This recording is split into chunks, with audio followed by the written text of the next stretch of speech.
Subscription के button को दबाइए और साथ बेल आइकन पर क्लिक कीजिए ताकि आपको तमाम वीडियो फ़ौरन मिल सकें। इस वीडियो पसंद आने की सूरत में इसे लाइक, कमेंट और शेयर करना मत भूलें। शीला ने उसे बताया कि वो अपनी मर्जी से आई हैं। उसने ये भी बताया कि वो और राधा किस तरह सुल्तान महमूद और उसके सालारों को धोखा देंगी। तरलोचन पाल ने उसे कहा कि मुसलमान इतनी जल्दी धोखे में नहीं आएंगे, अलबत्ता वो खुद ही धोखे में आकर गजनी पहुंचा दी जाएंगी और उन्हें रकासा बना दिया जाएगा या सालारों की दाश्ताएं बनी रहेंगी। शीला ने उसे राजपूती गैरत याद दिलाई, अपना अज़म बताया, मगर तरलोचन पाल की गैरत गवारा नहीं कर रही थी कि जिस लड़की के साथ उसकी शादी हो रही है वो इतने बड़े खतरे में जाए। फिर मेरी जगह तुम जाओ, शीला ने उसे गुस्से से कहा। तुम बुज़दिलों और चोरों की तरह जंगलों में बेस बदल कर मारे मारे फिर रहे हो। तुम गजनी के बाजगुजार हो तो ये भी तुम्हारी बुज़दिली का सबूत है।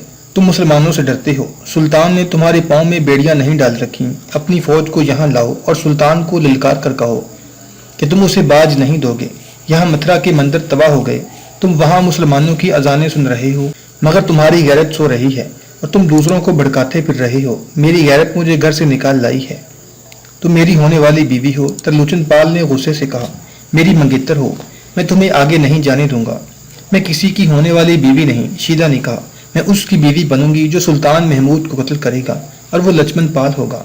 वो मारा गया तो महमूद मेरे हाथों कत्ल होगा, राधा के हाथों कत्ल होगा। इस मुसलमान की जान अब मेरी मुट्ठी में है। उसने मुट्ठी बंद करके और दांत पीस कर कहा, मेरे ये हाथ मेहंदी से नहीं, महमूद के खून से लाल होंगे। मुनज की कोई राजपूत लड़की किसी मुसलमान के हाथ नहीं आएगी। ये तुम्हारे बाप दादा थे जिन्होंने गजनी वालों से शिकस्त पे शिकस्त खाई और तुम खजाना बाज में लुटा रहे हो। ये मेरे भाई का फैसला था कि मेरी शादी तुम्हारे साथ होगी। मेरा फैसला सुन लो तरलोचन पाल, मुझे तुम जैसे बुज़दिलों से नफरत है। औरत राजपूत की हो या राज मजदूर की, वो भड़क उठे तो दरियाओं को आग लगा देती है। मेरे रास्ते से हट जाओ।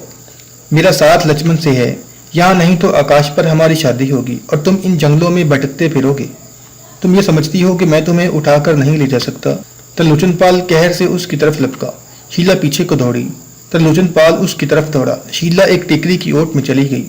तरलोचन पाल उस तरफ गया तो उसे शीला एक दरख्त के साथ खड़ी नजर आई। वहां दरख्त ज्यादा थे और दरिया बाहर को आया हुआ था। ये झील सी बनी हुई थी। तरलोचन पाल ने शीला को एक बार फिर कहा कि वो उसके पास आ जाए। शीला ने ललकार कर कहा, हिम्मत है तो मुझे पकड़ लो। मैं तुम्हारे पास इसलिए नहीं आऊंगी कि तुम मर्द हो और मैं औरत हूँ। सुल्तान महमूद से पहले मैं तुम्हें कत्ल करूंगी।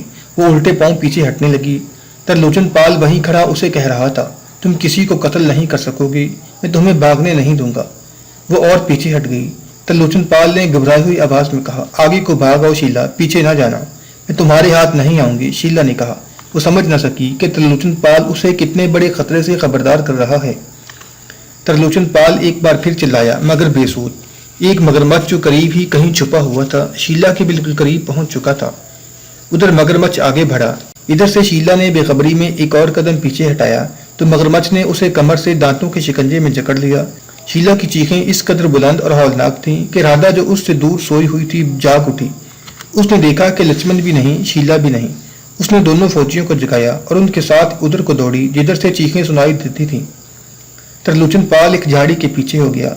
लक्ष्मण पाल के दोनों फौजी वहां पहुंचे तो एक सीटी सुनाई दी जो तरलोचन पाल ने मुंह में उंगली रखकर बजाई थी।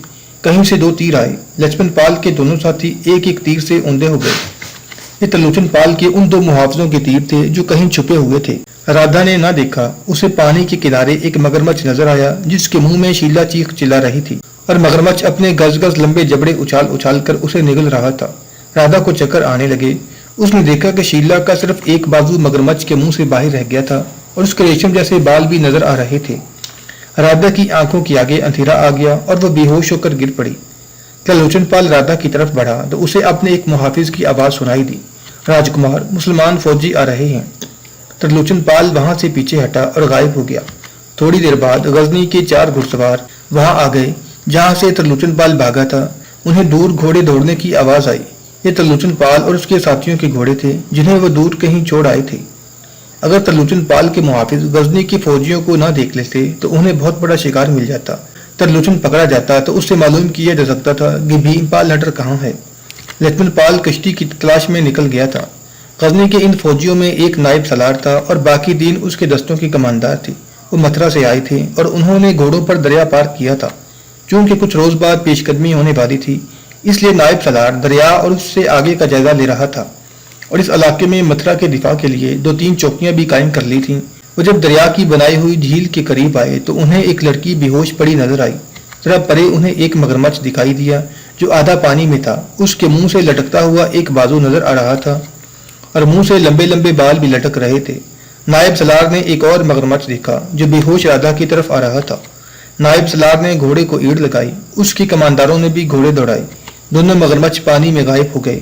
نائب سالار نے کمانداروں سے کہا کہ یہ کوئی بہت خوبصورت جنگلی لڑکی معلوم ہوتی ہے، اسے اٹھا لے چلو۔ رادھا کو ایک گھوڑے پر ڈال دیا گیا۔ وہاں سے ہٹ کر وہ ادھر ادھر دیکھنے لگے کہ شاید اس کے ساتھ کوئی لوگ کہیں ٹھہرے ہوئے ہوں۔ انہیں 2 لاشیں دکھائی دیں، دونوں میں ایک ایک تیر اترا ہوا تھا۔ انہیں ایک جگہ 5 گھوڑے، 2 خچر اور 2 ہرن نظر آئے۔ زمین پر بستر بچھے ہوئے تھے۔ سامان کی تلاشی لی گئی، اس میں سے ہتھیار اور سونے کے بے شمار سکے برآمد ہوئے۔ کچھ ایسی چیزیں بھی برآمد ہوئیں جو شک پیدا کرتی تھیں۔ نائب سالار پرانا تجربہ کار آدمی تھا۔ اس نے رادھا کو جو ابھی تک بے ہوش تھی غور سے دیکھا اور کہا کہ یہ لڑکی جنگلی نہیں ہو سکتی۔ اس نے رادھا کو گھوڑے سے اتروا کر منہ میں پانی ٹپکایا اور منہ پر پانی کے چھینٹے مارے تو اس نے آنکھیں کھول دیں۔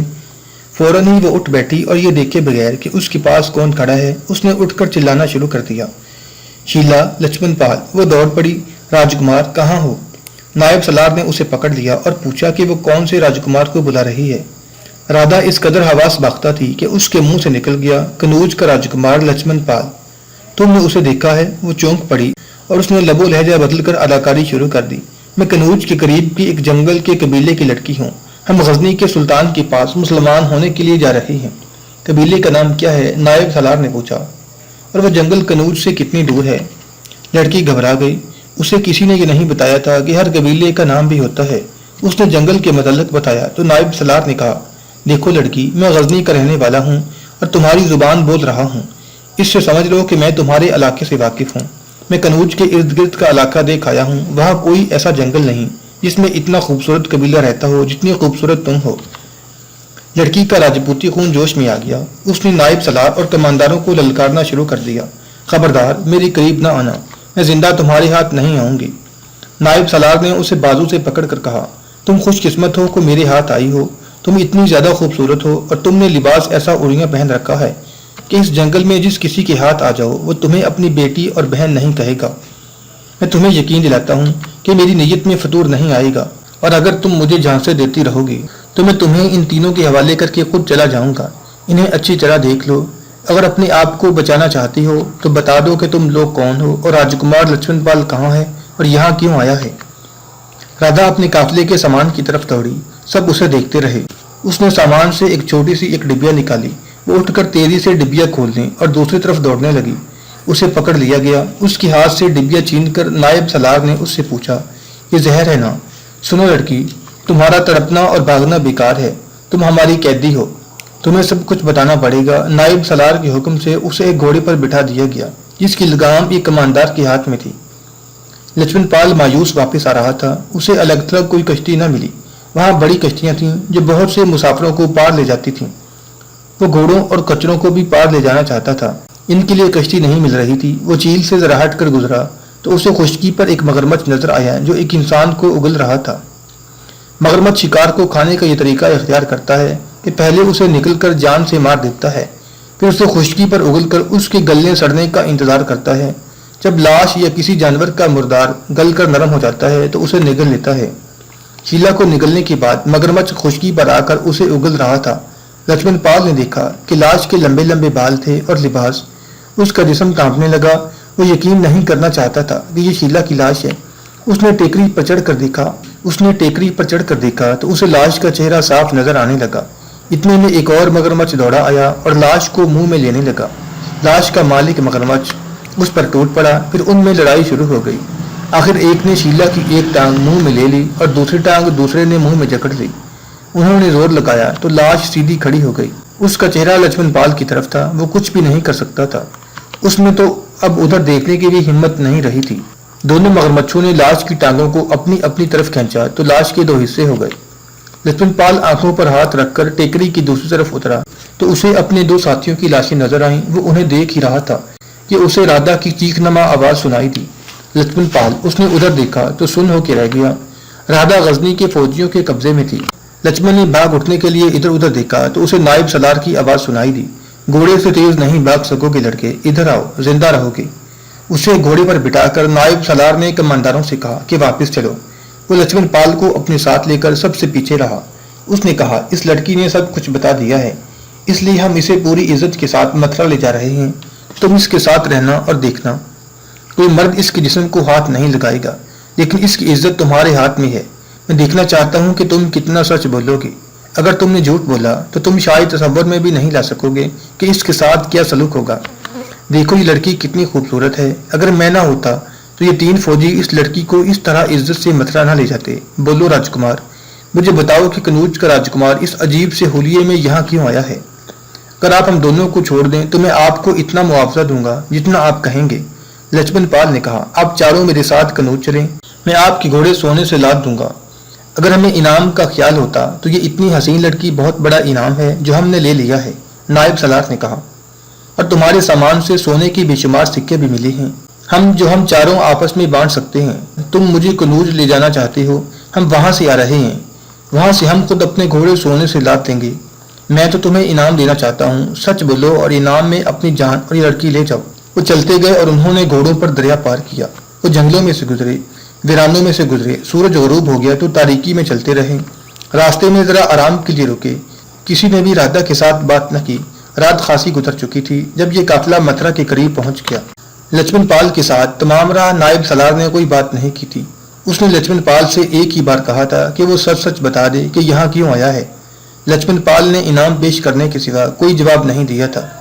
लेकिन जब ये टोला मथुरा में दाखिल होने लगा तो लक्ष्मण पाल ने लपक कर नायब सलार के बाजू पर हाथ रख दिया। मैं सच बोलूंगा, उसने कहा, यही सुन लें, मैं आपके सुल्तान को कत्ल करने आया था।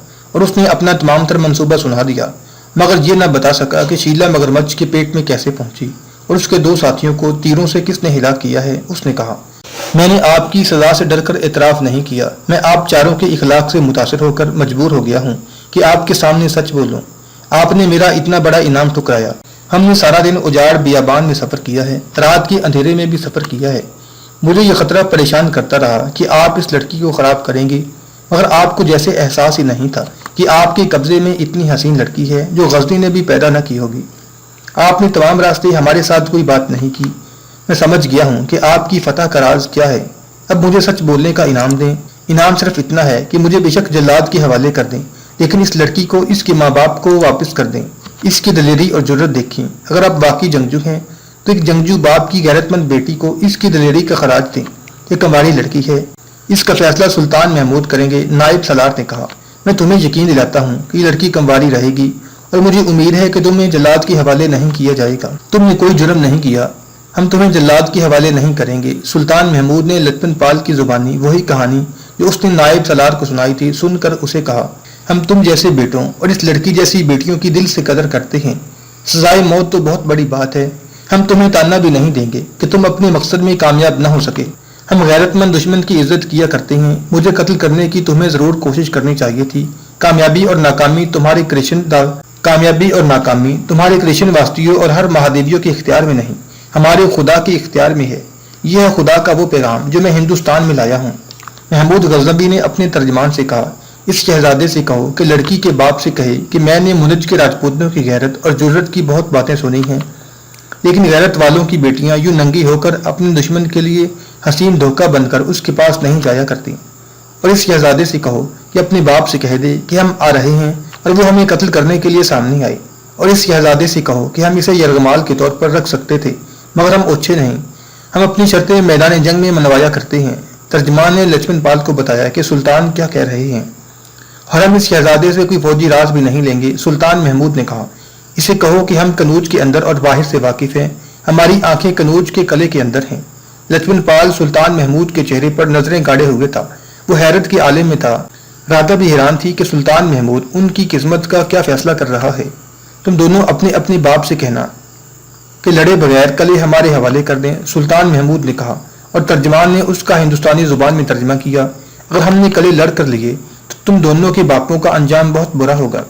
सुल्तान महमूद गजनवी ने हुक्म दिया, इन दोनों को इनके शहरों के करीब छोड़ आओ, इन्हें इज्जत से ले जाओ, इनके घोड़े और इनके खच्चर इन्हें दे दो।